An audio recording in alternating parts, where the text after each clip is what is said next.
Hello guys, science zone में आपका स्वागत है। मुझे उम्मीद है कि आप अच्छे होंगे, घर पे खुशहाल होंगे, मस्त होंगे। तो आज चलिए गाइस क्लास शुरू करते हैं। 10th क्लास का आज 10th क्लास का केमिस्ट्री पढ़ाने जा रहा हूं मैं। इसके पहले 5 पार्ट पढ़ाने जा रहा हूं। इसके पहले 4 पार्ट हो चुका है। इसका प्ले लिस्ट बना हुआ है चैनल पे 10th क्लास केमिस्ट्री चैप्टर 1 के नाम से। तो आप चैनल पे जाके इसको देख सकते हैं। अभी चल रहा है क्या, अभी कुछ अभिक्रिया चल रहा है, कुछ रिएक्शन चल रहा है। उसमें से 7 मैं बता चुका हूं और 8वां आपका नेक्स्ट पॉइंट है प्रकाश रासायनिक अभिक्रिया।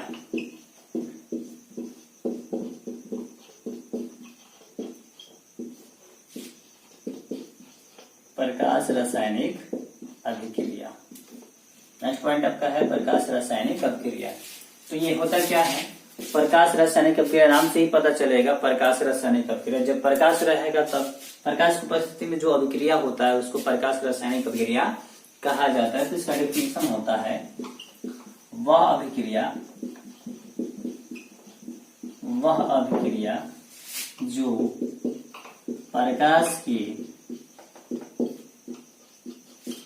प्रकाश की उपस्थिति में संपन्न होती है।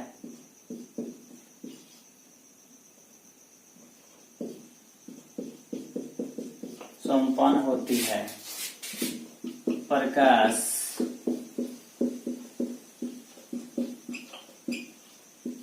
रासायनिक अभिक्रिया कहलाती है। प्रकाश रासायनिक अभिक्रिया कहलाती है। सिंपल डेफिनेशन है, वह अभिक्रिया जो प्रकाश की उपस्थिति में संपन्न होती है प्रकाश रासायनिक अभिक्रिया कहलाती है। और इसी तरह से एक था विद्युत वैद्युत अपघटन, तो वो विद्युत धारा की उपस्थिति में संपन्न होता है तो वैद्युत अपघटन कहलाता है। नाम से पता चल जाएगी प्रकाश की उपस्थिति में होगा। इसके एग्जाम्पल देख लेते हैं। इसका एग्जाम्पल क्या होता है, तो इसका एग्जाम्पल होता है 2AgCl है और ये क्या हो रहा है, यहाँ पे इसको प्रकाश हो रहा है, इसमें क्या हो रहा है, क्रिया हो रहा है। तो ये टूट के क्या क्या बनाता है 2Ag + Cl2। दूसरा एग्जाम्पल इसका देख सकते हैं 2AgBr है, ये है। तो यह प्रकाश की उपस्थिति में क्या बनाता है, प्रकाश की उपस्थिति में बनाता है 2Ag + Br2। प्रकाश की उपस्थिति में प्रकाश लिखा जाएगा इस पे। इस अभिक्रिया को समझने के लिए एक ही पॉइंट है, इसके तीर चिन्ह जो ऊपर लिखा है उसमें प्रकाश लिखा रहेगा तो समझेंगे कि प्रकाश रासायनिक अभिक्रिया है। नेक्स्ट इसके बाद से आपका पॉइंट है 9वां, इसका है रेडॉक्स अभिक्रिया। रेडॉक्स अभिक्रिया या ऑक्सीकरण अवकरण अभिक्रिया, ये पढ़ना। ऑक्सीकरण अवकरण अभिक्रिया या रेडॉक्स अभिक्रिया तो जानते हैं क्या है ये। तो ये देखिए ऑक्सीकरण अवकरण अभिक्रिया जो होता है वो साथ में होता है, उसी को कहा जाता है रेडॉक्स। ये एक विशेष प्रकार की अभिक्रिया होती है, रिएक्शन जो होती है स्पेशल रिएक्शन होता है जिसमें ऑक्सीकरण अवकरण तो साथ में होता है, तो वो आपका कहलाता है रेडॉक्स अभिक्रिया। और ऑक्सीकरण अवकरण का डेफिनेशन इसके बाद से अलग होगा। तो सबसे पहले इसका डेफिनेशन जानते हैं रेडॉक्स अभिक्रिया का होता क्या है। तो इसका डेफिनेशन होता है वह अभिक्रिया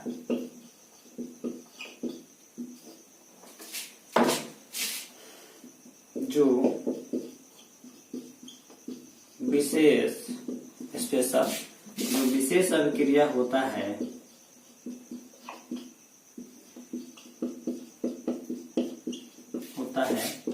जिसमें ऑक्सीडेशन कहा जाता है इसको, जिसमें ऑक्सीकरण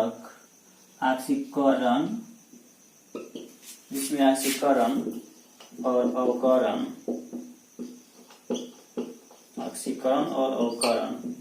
दोनों एक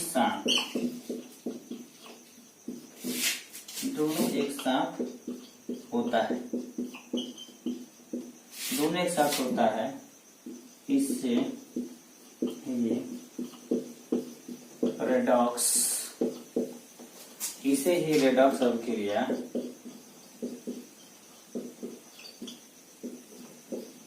रेडॉक्स अभिक्रिया कहा जाता है। सिंपल है। बता देंगे क्या कि जिसमें अभिक्रिया ऑक्सीकरण और अवकरण अभिक्रिया दोनों क्या होती है, एक साथ में होती है। ऑक्सीकरण और अवकरण अभिक्रिया दोनों क्या होती है, एक साथ में होती है। मतलब एक ही साथ में दो काम हो रहा है। जैसे खाना खा रहे हैं, आज का सिंपल जमाना क्या हो गया है, खाना खाते वक्त में मोबाइल, खाना खाते वक्त मोबाइल। मोबाइल एक विभिन्न अंग हो गया है, बट एक काम नहीं, एक साथ में कितना दो काम करते हैं। खाना भी खाते हैं प्लस मोबाइल भी चलाते हैं, खाना भी खाते हैं प्लस मोबाइल भी चलाते हैं। तो दो काम हुआ, वो भी समय क्या एक साथ दो काम कर रहा है। तो वही एक साथ इसमें ऑक्सीकरण अवकरण की अभिक्रिया होती है। तो वही आपका कहलाता है क्या, वही कहलाता है आपका रेडॉक्स अभिक्रिया। अब इसमें आपको पॉइंट मिला था ऑक्सीकरण अवकरण अभिक्रिया, तो वो क्या है, उसका इस दोनों का एग्जाम्पल उसी में देखेंगे। ऑक्सीकरण अवकरण अभिक्रिया में मुख्य रूप से वही होता है, तो उसको बताते हैं।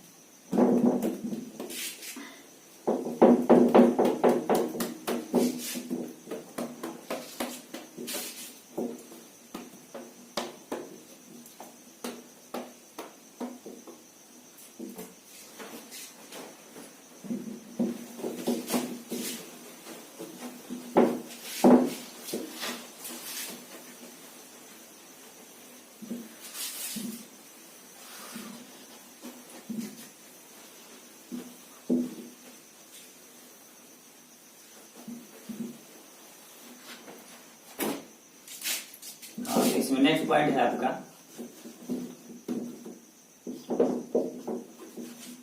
नेक्स्ट पॉइंट आपका है ऑक्सीकरण। ऑक्सीकरण इसमें देखिए होता क्या है ऑक्सीकरण में होता क्या है, ऑक्सीजन जो होता है ना, ऑक्सीजन जो होता है वो क्या होता है, किसी तत्व के साथ जुड़ जाता है और वहां से हाइड्रोजन का क्या होता है, निष्कासन होता है। अगर ऑक्सीजन जुट गया तो ऑक्सीकरण अभिक्रिया, या फिर हाइड्रोजन का निष्कासन हो रहा है तो वो आपका ऑक्सीकरण अभिक्रिया कहलाता है। तो दो चीज इसमें भाग लेता है, हाइड्रोजन और ऑक्सीजन, उसी पे दोनों चीज ये डिपेंड होता है रेडॉक्स अभिक्रिया जो होता है। तो इसका डेफिनेशन कैसे होता है मैं बताता हूँ। वह रेडॉक्स अभिक्रिया, वह अभिक्रिया, सिंपल लिखते हैं वह अभिक्रिया। इसका डेफिनेशन कैसे देंगे, तो वह अभिक्रिया जिसमें ऑक्सीजन जुड़ता है, ऑक्सीजन किसी तत्व के साथ जुड़ता है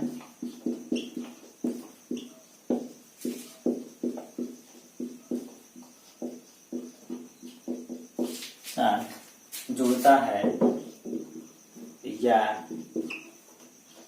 हाइड्रोजन का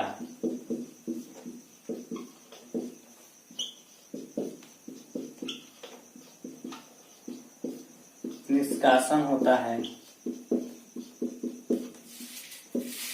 ऑक्सीजन जुड़ता है और हाइड्रोजन का निष्कासन होता है, ऑक्सीकरण अभिक्रिया कहलाता है।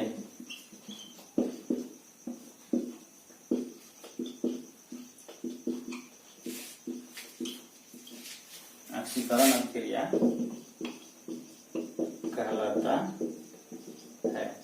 दो चीज है इसमें, दो पॉइंट है। एक तो हाइड्रोजन क्या होगा, जुटेगा, और हाइड्रोजन का निष्कासन होगा और ऑक्सीजन का जुटना होगा, ऑक्सीजन जुटेगा। O2 क्या होगा, जुटेगा, जुड़ता है, और हाइड्रोजन क्या होता है, वो बाहर निष्कासित होता है, निष्कासित होता है। तो वो कहलाता है क्या, तो दोनों पॉइंट अगर है तो वो कहलाएगा आपका ऑक्सीकरण अभिक्रिया कहलाता है। तो ये समझ पाए, इसका एग्जाम्पल समझते हैं। एग्जाम्पल जैसे C+O2, ये क्या हो गया, CO2। यहाँ पे ऑक्सीजन क्या हो रहा है, ऑक्सीजन जुट रहा है किसी तत्व के साथ, तो किसके साथ, तो कार्बन के साथ जुड़ा है, और ऑक्सीजन यहाँ पे जुटा है, तो क्या मिलकर बनाएगा, CO2 मिलकर बनाएगा, तो कार्बन डाइऑक्साइड बन गया। ऑक्सीजन जुटा है यहाँ पे, तो ये ऑक्सीकरण अभिक्रिया है। क्लियर हुआ। नेक्स्ट पॉइंट आते हैं। अवकरण अभिक्रिया।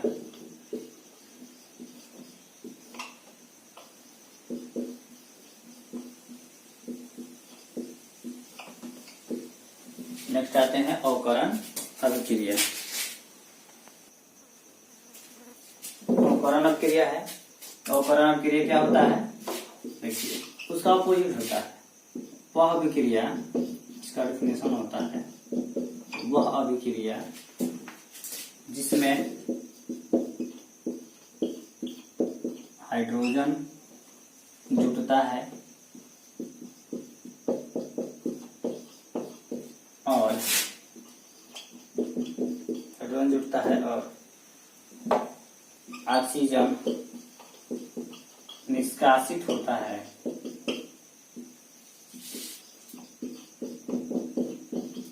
निष्कासित होता है अवकरण अभिक्रिया कहलाता है।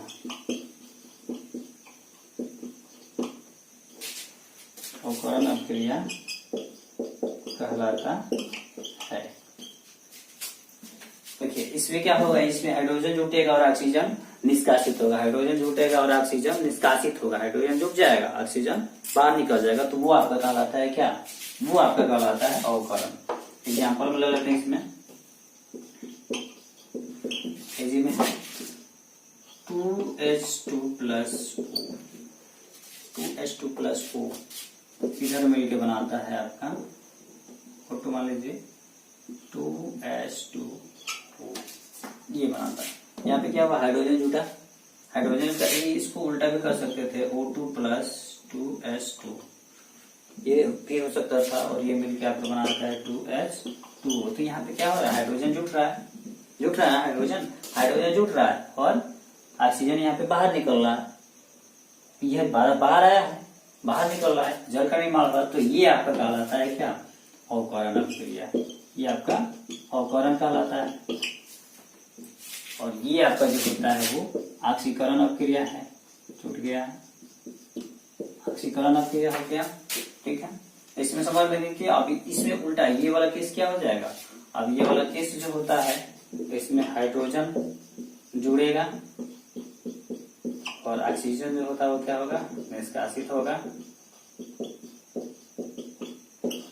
शॉर्ट ट्रिक से समझ सकते हैं, जिसमें ऑक्सीजन एक ट्रिक है, इसको याद करने का ट्रिक है, ये भी ट्रिक है। जुड़ेगा, हाइड्रोजन जुड़ेगा, ऑक्सीजन निष्कासित होगा, अवकरण अभिक्रिया कहलाएगा। ऑक्सीजन जुटेगा, हाइड्रोजन निष्कासित होगा, तो वो ऑक्सीकरण अभिक्रिया कहलाएगा। ये आपका ट्रिक हो गया। नेक्स्ट आते हैं ऑक्सीकारक अवकारक है। नेक्स्ट पॉइंट है आपका ऑक्सीकारक अवकारक।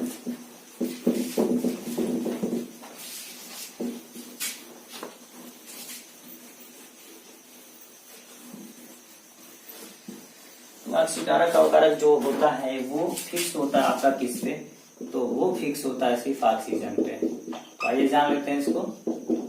ऑक्सीकारक, ऑक्सीकारक एवं अवकारक, ये इसको जाने के पहले जानिए ऑक्सीकरण अवकरण अभिक्रिया बताया। उसमें तो ऑक्सीजन क्या हो रहा था, जुट रहा था, हाइड्रोजन निष्कासित हो रहा था, फिर हाइड्रोजन जुट रहा था, ऑक्सीजन निष्कासित हो रहा था। वो पूरी कहानी किस पे थी, तो ऑक्सीजन और हाइड्रोजन पे थी। लेकिन ये ऑक्सीकारक एवं अवकारक जो होता है वो पूरी कहानी होती है ऑक्सीजन पे डिपेंड। तो जब कोई पदार्थ क्या करता है, ऑक्सीजन को लेता है, जब ऑक्सीजन जुटता है तो वो ऑक्सीकृत हो जाता है, और जब वो बाहर निकलता है इसके विपरीत तो वो अवकृत हो जाता है। यही होता है। तो देखिए, जब किसी पदार्थ में, किसी पदार्थ में कहेंगे आप अभिक्रिया कहेंगे, जब किसी अभिक्रिया में ऑक्सीजन जुटता है तो वह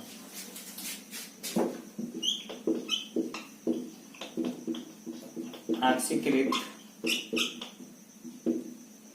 तथा इसके विपरीत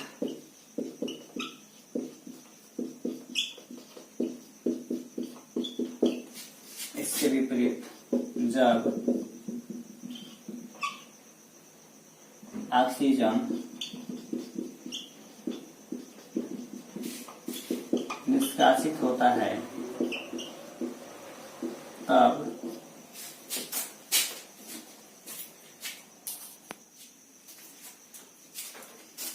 निष्कासित होता है तब वह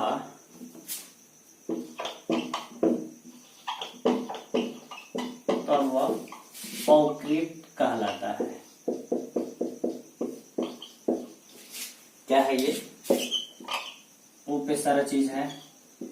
तो अगर जुटेगा, अभी पहले ट्रिक बताए थे, जुड़ेगा तो वो क्या कहलाएगा? आक्षीकृत। आक्षीकृत। और क्या होगा? निष्कासित होगा। निष्कासित होगा तो वो क्या कहलाएगा? अकृत। जुटेगा, जुड़ेगा तो वो क्या कहलाएगा? आक्षीकृत। और निष्कासित होगा तो वो कहलाएगा अकृत। यहाँ पर ट्रिक हो गया, इसको बाय ट्रिक समझ सकते हैं। अब आइए देखिए, अब इसमें क्या होता है? आक्षीकरण हो रहा है, अवकरण हो रहा है। तब इसमें जो आक्षीकरण होता है, जिसमें आक्षीकरण की प्रक्रिया होती है, वो अकारक कहलाता है।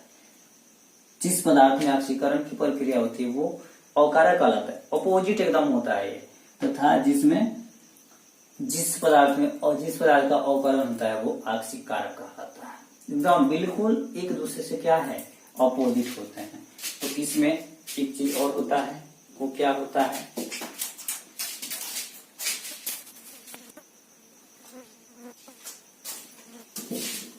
उल्टा अपोजिट क्रिया होता है। तो इसमें होता क्या है? जब जिस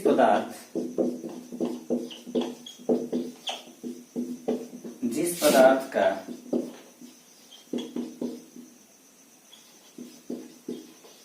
आक्षीकरण होता है वह अकारक तथा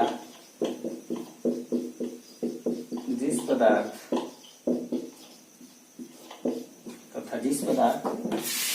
का अवकरण होता है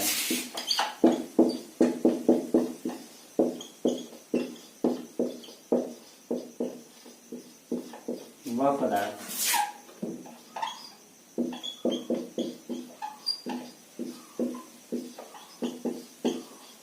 आक्षीकारक कहलाता है। देखिए हुआ क्या है, इसमें डेफिनेशन है कि जिस पदार्थ का आक्षीकरण होता है वह अवकारक तथा जिस पदार्थ का अवकरण होता है वह पदार्थ, जिस प्रकार का अवकरण होता है वह पदार्थ आक्षीकारक कहलाता है। बिल्कुल उल्टा, एक दूसरे का अपोजिट होते हैं। ये एक दूसरे का अपोजिट होंगे, वो क्या कहलाते हैं? आक्षीकारक और अवकारक कहलाते हैं। तो ये समझने के पहले हमको जरूरी था कि ऑक्सीजन निष्कासित कब होता है और निष्कासित होता है तो वो क्या कहलाता है, और जुटता है तो वो क्या कहलाता है। तो यहाँ पे ट्रीटमेंट यही दिया हूँ। ऑक्सीजन जुड़ेगा तो वो आक्षीकृत हुआ है, और ऑक्सीजन निष्कासित हुआ है तो वो अकृत हुआ है किसी भी पदार्थ में। और उसी में अब जिसका आक्षीकृत हुआ, आक्षीकरण हुआ है, वो अवकारक पे कहलाते हैं। ये अवकारक कहला जाएगा, अब अकारक कहला जाएगा। और निष्कासित में क्या हो जाएगा? जब निष्कासित होगा, अकृत होगा तो वो आक्षीकारक कहला जाएगा। एक दूसरे के जैसे आयनों का विनिमय उभय विस्थापन अभिक्रिया जैसे होता है, उसमें मैं बताया था विस्थापन अभिक्रिया में आयनों का विनिमय प्लस माइनस वाला मैं बताया था वीडियो। तो सेम काम यहाँ पे होता है आक्षीकरण अवकरण। इसीलिए इसको क्या कहते हैं? ये जब भी होगा ना आक्षीकरण अवकरण, फिर एक चीज और है इसमें, ये जब भी होता है तो साथ में होता है। आक्षीकरण अवकरण अभिक्रिया जब भी होगा तो एक साथ में होगा, ऐसे अलग अलग नहीं होता है, एक साथ में होता है। इसलिए इसको रेडक्स अभिक्रिया कहा जाता है। क्वेश्चन आता है तो देखिए इसका एग्जाम्पल देख लेते हैं।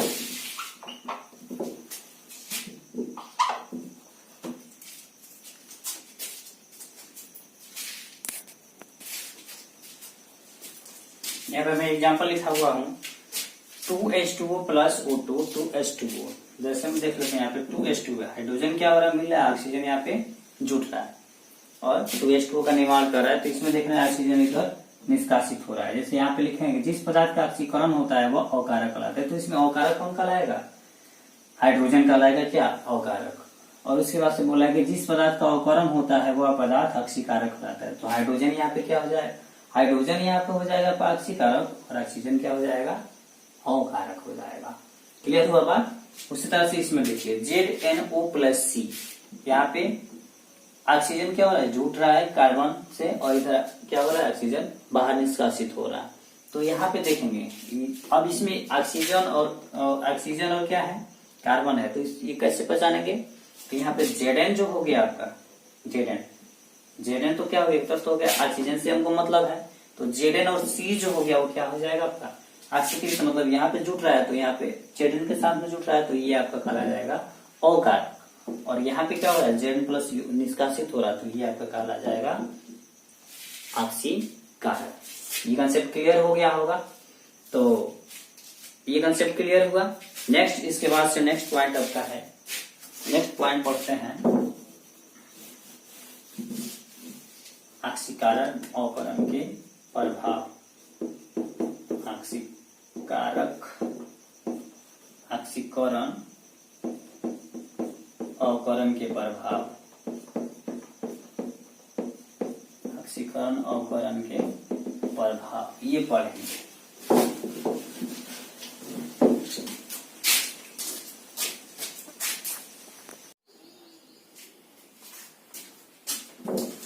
नेक्स्ट पॉइंट आपको पढ़ना है, नेक्स्ट पॉइंट है उसमें दैनिक जीवन में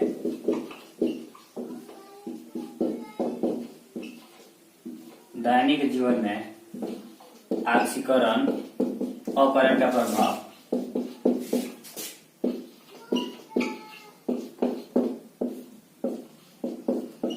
ऑक्सीकरण अवकरण का प्रभाव दैनिक जीवन में भी इसका क्या होता है, ऑक्सीकरण अवकरण क्रिया का प्रभाव होता है। तो क्या क्या होता है, तो मुख्य रूप से 4 तरह से होता है, 4 तरह के बताएंगे।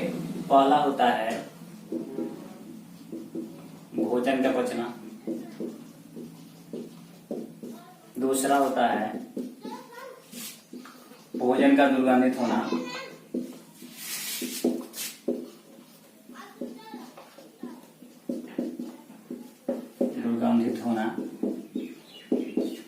तीसरा आपका होता है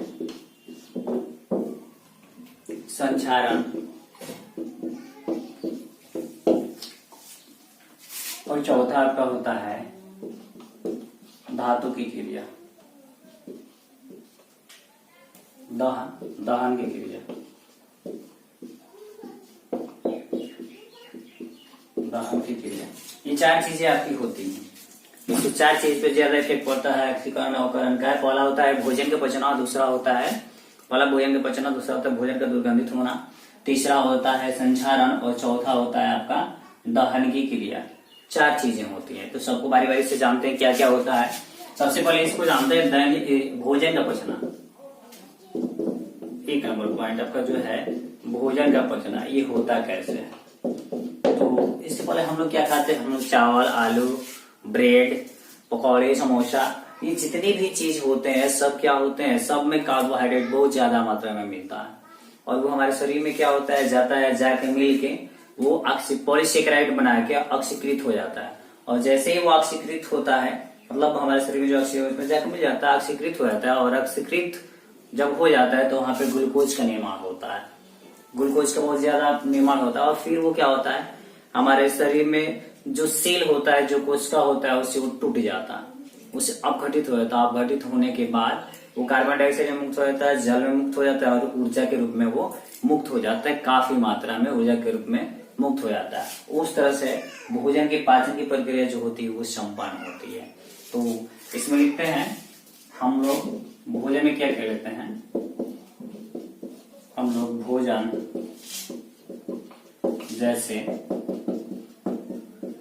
जैसे चावल, ब्रेड, आलू इत्यादि में कार्बोहाइड्रेट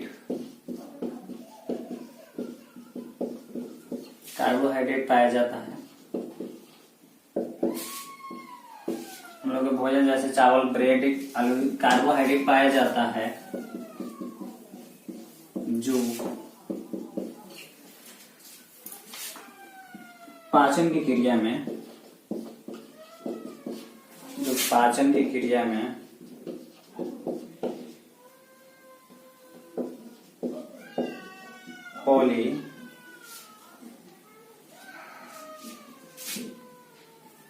पाचन की क्रिया में पॉलीसेकेराइड,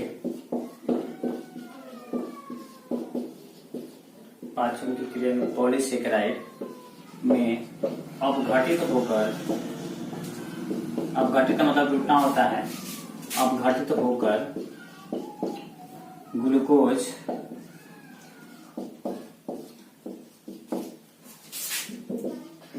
का निर्माण,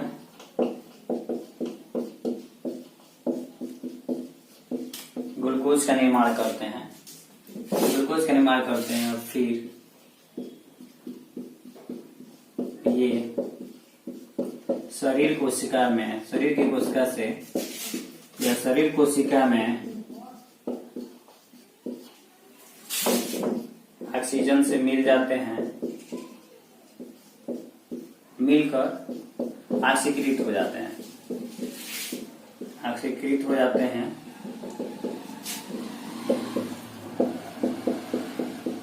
हो जाते हैं। तब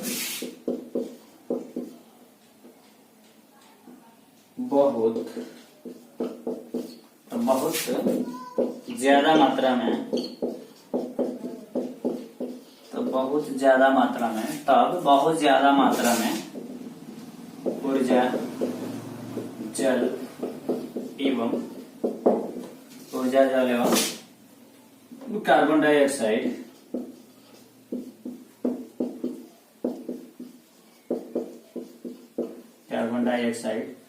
उत्सर्जित होता है।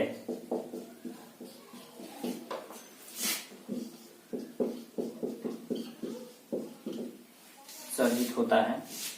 दूसरा आपका ग्लूकोज का फॉर्मूला होता है C6H12O6, यही होता है। और ये ऑक्सीजन से जुड़ता है तो मिलकर इधर क्या क्या बनाता है, तो इधर ऊर्जा CO2 मुक्त करता है प्लस 6H2O प्लस ऊर्जा, इतना चीजें ये क्या करता है, मुक्त करता है। पहला पॉइंट इसको मैं थोड़ा सा डील करता हूँ। देखिए, जितने भी हम लोग भोजन करते हैं, फिर मैं बता रहा हूँ, हम लोग जितने भी भोजन करते हैं, आलू हो गया आपका, चावल हो गया, ब्रेड हो गया, ये सब में कार्बोहाइड्रेट पाया जाता है, मुख्य रूप से कार्बोहाइड्रेट पाया जाता है। तो ये कार्बोहाइड्रेट क्या होता है, पाचन की क्रिया में वो चेंज हो जाते हैं, किससे, पॉलीसेकेराइड से मिलकर अपघटित हो जाते हैं और फिर वो चेंज किस में हो जाते हैं, हमारे शरीर में ऑक्सीजन होता है, उससे सेल जो होता है उसमें जाकर वो क्या होते हैं, मिल जाते हैं। और मिलने के बाद से वो क्या करते हैं, मिल जाते हैं, मिलने के बाद से वो किस चीज का निर्माण करते हैं, मिलकर ऑक्सीकृत हो जाते हैं। ऑक्सीकृत यानी ऑक्सीजन में मिल जाते हैं लगभग, तो ऑक्सीकृत हो जाते हैं। उसके बाद से ज्यादा मात्रा में, तब बहुत ज्यादा मात्रा में क्या होता है, ऊर्जा, जल एवं कार्बन डाइऑक्साइड उत्सर्जित होता है, जिससे हमारे शरीर का जो ताप रहता है ना, वो कायम रहता है। और इसमें जो बेकार पदार्थ होता है कार्बन डाइऑक्साइड, वो शरीर श्वसन की क्रिया द्वारा क्या होता है, शरीर से बाहर निकाल दिया जाता है। श्वसन क्रिया द्वारा कार्बन डाइऑक्साइड उत्सर्जित पदार्थ होता है, सॉरी अनुत्सर्जित पदार्थ होता है, बेकार पदार्थ होता है, तो उसको बाहर निकाल दिया जाता है। उत्सर्जित पदार्थ होता है तो उसको बाहर निकाल दिया जाता है। और ऑक्सीजन जो होता है, ऊर्जा जो होता है, वो हमारे शरीर के ताप को कंट्रोल करने के लिए उपयोग में लाया जाता है। तो ये प्रोसेस आपका ये ग्लूकोज है। और ये ग्लूकोज क्या होता है, यही जाके क्या मिलता है, ऑक्सीजन से मिल जाता है, यानी ऑक्सीकृत हो गया तो मिलके फिर कार्बन डाइऑक्साइड, जल और ऊर्जा काफी मात्रा में देता है। जब श्वसन की क्रिया करता है तो इसको बाहर निष्कासित कर दिया जाता है। और ऊर्जा इसमें जो होता है, जल जो होता है, वो क्या होता है, शरीर में रहता है, ऊर्जा जो होता है वो शरीर में रख के इसके तापमान को कायम रखता है। ये था पहला पॉइंट। दूसरा पॉइंट है इसका भोजन दुर्गंधित होना।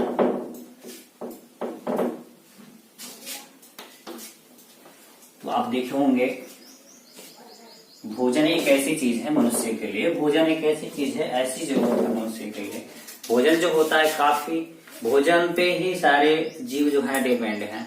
पोषण उसी से मिलता है, विटामिन उसी से मिलता है, कार्बोहाइड्रेट उसी से मिलता है। सबके स्रोत जो है क्या है, भोजन ही है। तो किसी व्यक्ति में अगर पोषण कम हो जाता है, लौह की कमी हो जाती है, तो भोजन नहीं करेंगे तो सारी चीज क्या होते हैं, खत्म हो जाते हैं, लॉस में चला जाता है। तो यहाँ पे पॉइंट आपका दूसरा है भोजन दुर्गंधित होना।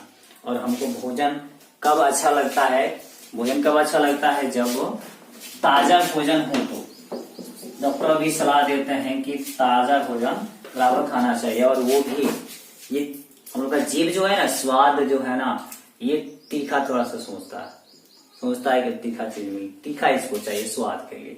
तो जब भी हम भोजन करते हैं तो क्या उसका स्वाद प्रिय होता है, उसका गंध प्रिय होता है। लेकिन कभी कभी होता क्या है, कभी कभी होता क्या है, उसको अगर छोड़ दिए, दूसरा पॉइंट कहानी बताते हैं, भोजन दुर्गंधित होना है।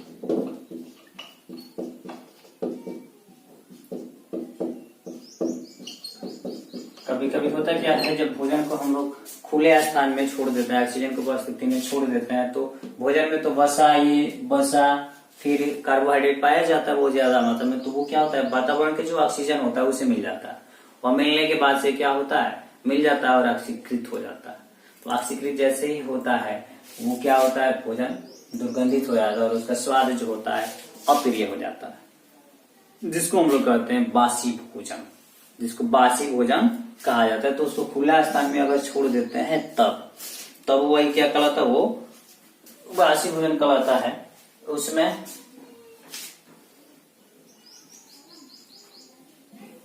तो देखिए, इसमें अब लिखना हो तो लिखेंगे कैसे, जब भोजन को लंबी समय तक वायु में छोड़ देने पर वह वायुमंडल के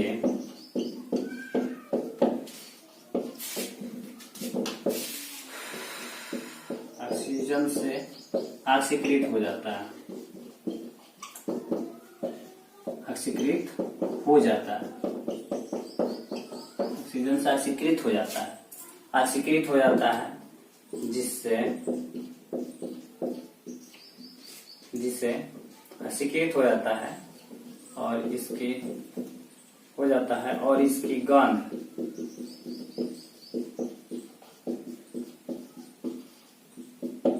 अप्रिय हो जाती है, अप्रिय हो जाती है।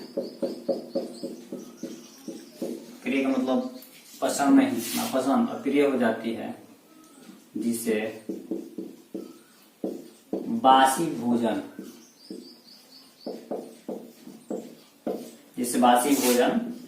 कहा जाता है, जिसे बासी भोजन कहा जाता है। अभी क्वेश्चन इस पे आता है, बासी वही खुला स्थान में जब छोड़ देंगे तो क्या होता है, ऑक्सीकृत हो जाता है, उससे गंध उससे दुर्गंध आने लगती है, गंध अप्रिय हो जाता है या दुर्गंध आने लगती है, तो उसको कहा जाता है बासी भोजन, बासी भोजन कहा जाता है। अब ये उसमें गंध आता है तो उसका कारण क्या है, कोई कारण होगा। तो जितने भी चीज हम लोग भोजन करते हैं तो उसमें क्या होता है, उपस्थित उसमें वसा तेल जो है ना, वो भोजन में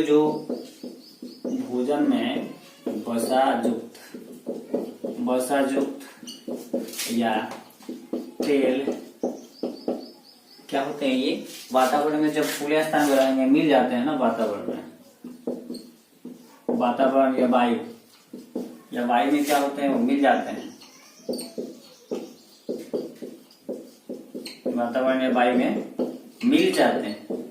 जब जैसे ही वातावरण या वायु में मिल जाएंगे वो, तो जैसे ही वातावरण या वायु में मिल जाते हैं तो होता है क्या, वो मिलने से वो उसका वायु जो होता है ना वातावरण का, वो मिल जाते हैं और ऑक्सीकृत हो जाते हैं, ऑक्सीकृत हो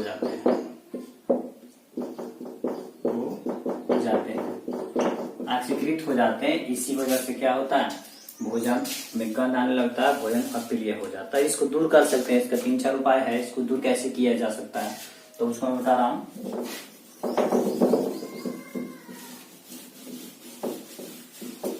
इसको दूर करने के लिए 2-3 उपाय हैं, कर सकते हैं। सबसे पहला तो उपाय है इसका, सबसे पहला उपाय क्या कर सकते हैं, तो सबसे पहला उपाय आपका है कि भोजन जो होता है उसमें सिट्रिक अम्ल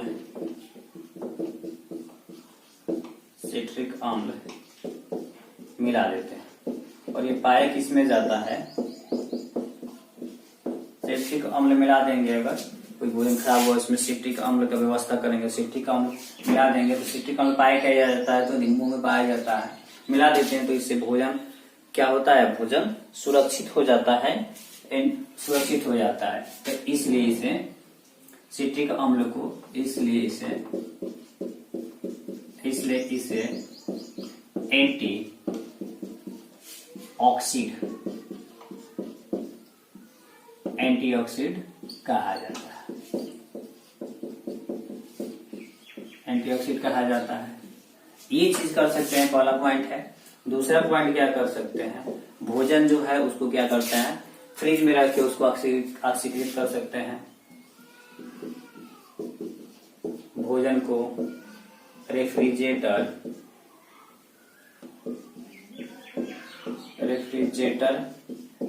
में रखकर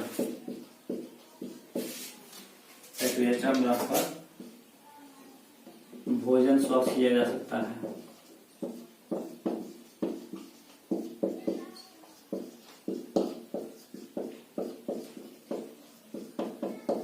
स्वच्छ किया जा सकता है।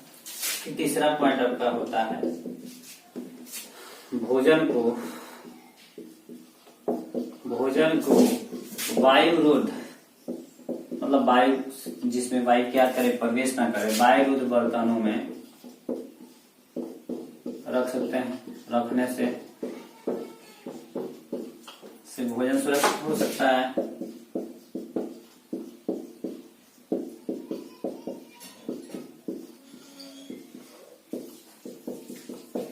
ये मुख्य रूप से 3 काम हम लोग कर सकते हैं। उसमें सिट्रिक अम्ल अगर मिला ले, कोई भोजन है उसमें सिट्रिक अम्ल मिला देंगे तो सिट्रिक अम्ल मिला देने से क्या होता है, वो भोजन जल्दी खराब नहीं होता है। दूसरा काम कर सकते हैं कि भोजन को रेफ्रिजरेटर में, फ्रिज जिसको कहते हैं, फ्रिज में रख सकते हैं। और तीसरा काम, भोजन को वायुरुद्ध बर्तन में, मतलब उसमें वायु क्या करे, प्रवेश न करे, तो उसमें रखा जा सकता है आसानी से। तो इस तरह से ये तो सिंपल आप सबके घर पे होगा लगभग। इससे क्या होता है, इससे भोजन को आसानी से बचाया जा सकता है और लंबे समय तक नहीं, लेकिन बचाया जा सकता है, कुछ पल तक स्वच्छ रह सकता है भोजन, उसके स्वाद में कोई अंतर नहीं होगा। तो ये 3 पॉइंट है। अब इसका तीसरा पॉइंट होता है, तीसरा पॉइंट क्या था, तीसरा पॉइंट था संक्षारण और चौथा पॉइंट संक्षारण था। संक्षारण का मतलब होता है बचाव, संक्षारण का मतलब होता है बचाव। तो दैनिक जीवन में धातु जितने भी होते हैं उस पर क्या होता है, अगर वो वातावरण में है, खुले स्थान में, नमी स्थान में उसको छोड़ दिए तो ऑक्सीजन जो होता है वो क्या होता है, मिल जाता है और वहां पे भूरे रंग का परत जमता है। खुले स्थान में अगर छोड़ेंगे तो नमी अगर उसको मिलेगा तो लोहा जो हो गया या धातु जितने होते हैं उस पर भूरे रंग का, या तांबा का ही बर्तन होता है उस पर हरा हरा धब्बा का पड़ जाता है, एल्यूमिनियम का जो बर्तन होता है उस पर हरा हरा धब्बा पड़ जाता है। तो ये वातावरण में खुले स्थान में छोड़ देते हैं, उसमें ऑक्सीकरण अवकरण की प्रक्रिया हो रही है। तो धातु तथा अधातु में, धातु तथा अधातु में ऑक्सीकरण अवकरण, ऑक्सीकरण अवकरण की अभिक्रिया होती है, अवकरण की जरूरत होती है।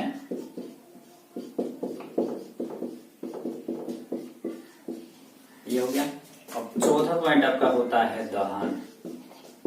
इसको विस्तार से पढ़ेंगे, लेसन 3 में पढ़ना है, विस्तार से इसको पढ़ना है। धातु अधातु क्या होता है, क्या नहीं, धातु अधातु, उसका गुण, उसका प्रयोग, किससे मिलता है तो क्या होता है, सारा चीज पढ़ना है आपको 3rd लेसन में। इसमें चौथा पॉइंट होता है दहन।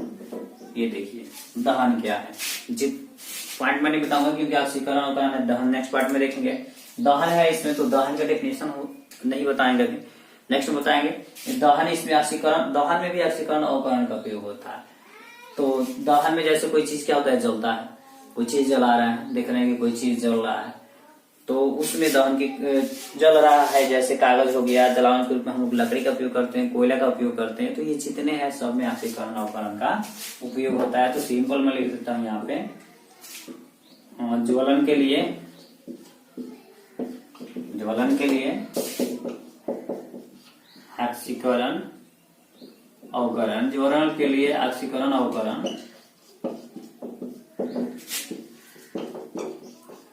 ऑक्सीकरण, ज्वलन के लिए ऑक्सीकरण अवकरण विशेष भूमिका निभाता है।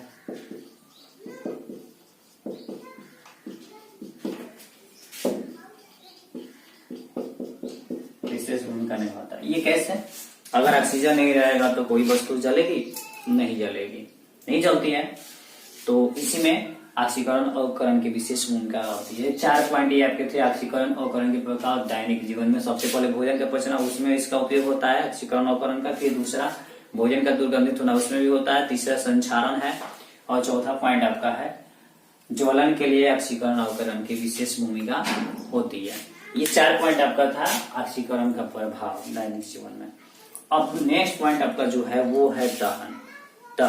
दहन होता क्या है तो उसको नेक्स्ट पार्ट में पढ़ेंगे। दहनशील पदार्थ और दहनशील पदार्थ ये जितने हैं एक बार में एक पार्ट और बने, इसका 2 या 3 पार्ट और बनेगा, लगभग ये खत्म के एंड के करीब है चैप्टर 1। 2-3 पार्ट और आएंगे तो ये खत्म हो जाएगा।